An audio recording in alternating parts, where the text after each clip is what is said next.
Why are boomers so interested in buying single-family homes?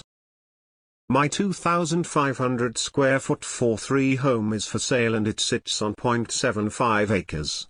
I have a ring cam and can see who comes for showings. 70 of the showings are for white-haired boomers. My neighbor who moved in last year is 70 and someone who is 65 plus just moved in across the street. My development only has single-family homes which were built with families in mind. We even have a children's playground and kids-only pool in the complex. It has a clubhouse, pool and tennis, but as time goes on less kids are seen there. What I don't get is why they would want to put so much money into a home and have to maintain a residence with more bedrooms and space than really needed. As they age and obviously work less, retire, where will money for maintenance come from? Only boomers can afford it. They don't build smaller homes for people.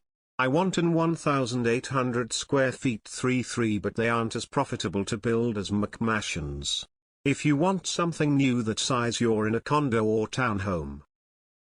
Emo, because apartment living in America fucking sucks. It's something you put up with if you're in a walkable community with easy access to jobs, entertainment, food, etc. All those things are great, but the actual apartment part is not ideal. This is all in the context of an aging boomer population, mind you. For younger people, the flexibility of an apartment is great. Especially with America's cheaper materials, and the fuck you neighbors, I'm gonna do what I want in my own home attitude. You can hear and smell everything. No idea. I want a small place and to travel at that age. Woman shrugging. Is it a one-level home? Boomers are looking for the last home. One that preferably does not have stairs so they can get around as they age. Over 55 subdivisions are stupid expensive right now because of the demand. Because they're selling a 5-bed 4-bath they bought for 10 of what your house is listed for back in the day, and they can afford it and are downsizing so they can go on cruises and still have their home lifestyle they're accustomed to. Meanwhile, the 41-year-olds with kids can't afford to buy a house because banks won't let them afford it, even though the mortgage payment is less than the rent they've paid their whole lives. Boomers are the only ones with any funds to buy anything anymore. Maybe they're retired and bored. Boomers think the housing market is a golden goose right now because their retirement magazines told them. From my boomer relatives, so don't bet on these boomers even living there. Might just smell blood in the water on price and hope for a quick flip, since a lot of boomers have a lot of liquid cash. They know the securities markets are totally fraudulent, that cash is trash, and are trying to get their retirement into a non-counterfeitable asset. Just because someone is a boomer doesn't mean they don't need a decent place to live. Also, they often have adult kids and grandkids that visit them. Someday, even the most hardened millennial will be a boomer. Why wouldn't they be interested in a great house in a nice neighborhood? Longer lifespan and better health and mobility is one reason. The others could be anything from wanting space for hobbies, animals, grandkids, entertaining, etc. The old narrative, if not already dead, is barely hanging on. Maybe buying for family. A portion of boomers didn't become owners till later in life. Those who struggled or were the bottom percentile income. Also, boomers might want to buy investment properties to rent out through retirement. Especially if they don't have many benefits from the workplace upon retirement.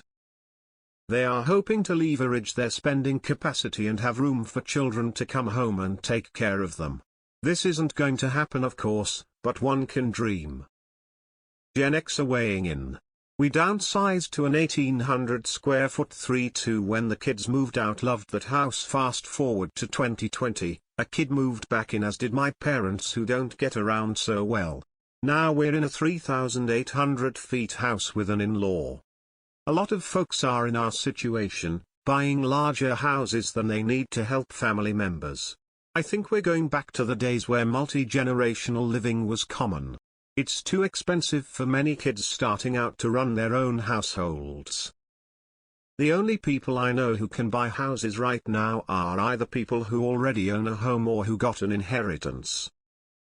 Anecdotally, moving or downsizing to be closer to kids/grandkids. If they have dogs, yards are pretty important for quality of life for the owners and the dogs. And it doesn't hurt that there's room for when their children and grandchildren come to visit, since their kids and grandkids probably don't have as much as space. BC, they are the only ones who can afford houses. Family. They are rich.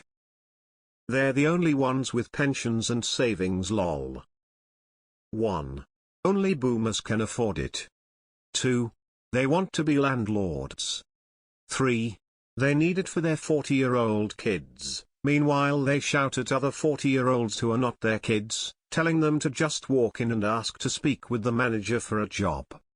Remember in the early 2010s when Republicans wanted to let old people die and Democrats said no? That was a blunder. My in-laws hold on to their 4-bed 3.5 bath because my mother-in-law doesn't want to get rid of the homestead, which means she really wants the kids to all spend Christmas here. It's a nice idea, but it's a lot of house. My mom won't ever sell her house in Hawaii because it's a 3-bed 3-bath and she'll never be able to afford anything else in the area. Long story short, they can afford it. Stop saying only boomers can afford it. Good investments? What I don't get is why they would want to put so much money in a home. Because they actually have money. Because this is a downsize for them from their 4,000 SF home, because rising interest rate is putting downward pressure on home prices, but they're buying cash, so it's a good deal for them because they actually have money. Because we can. Because when you're that old and have saved your whole life being fiscally responsible, you can do whatever you want. Retired, a lot of millennials are still living at home, grandkids and bigger families. How many millennials do you think can afford a home right now? Most are looky-loos or are looking for their adult kids, whom their multi-generational wealth is paying, so they get to choose what house it is.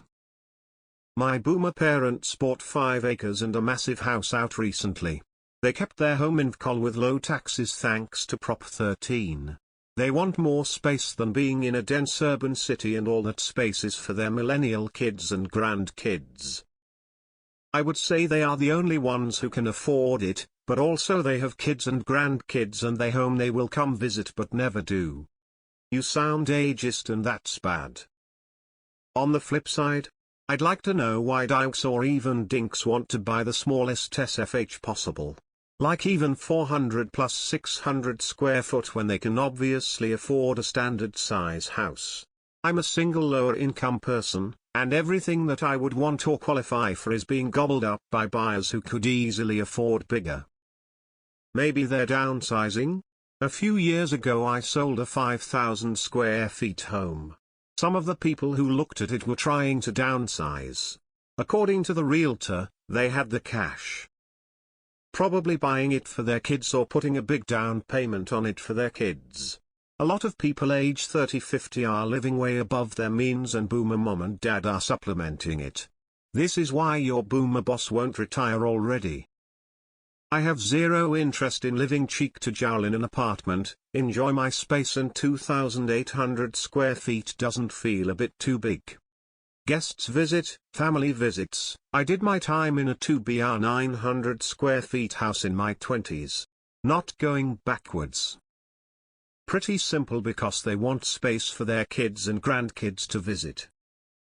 I've seen boomers size up because they want their family with grandkids to visit them once a year and not stay in a hotel. Grandkids come visit. Why can't boomers own a SF home? Investment. It's a status thing as well. My parents, aunts, uncles, etc. all own decent size, although downsized homes. All detached. They look down on condos as they see them as apartments, and to them moving into an apartment would be a signal that they were not successful in life. I think it's a very common for that generation to see housing as a symbol of success. To shelter after divorce. People have always stayed in their homes until they couldn't. The whole downsize thing is a relatively new phenomenon. Because the boomer generation is parasitic,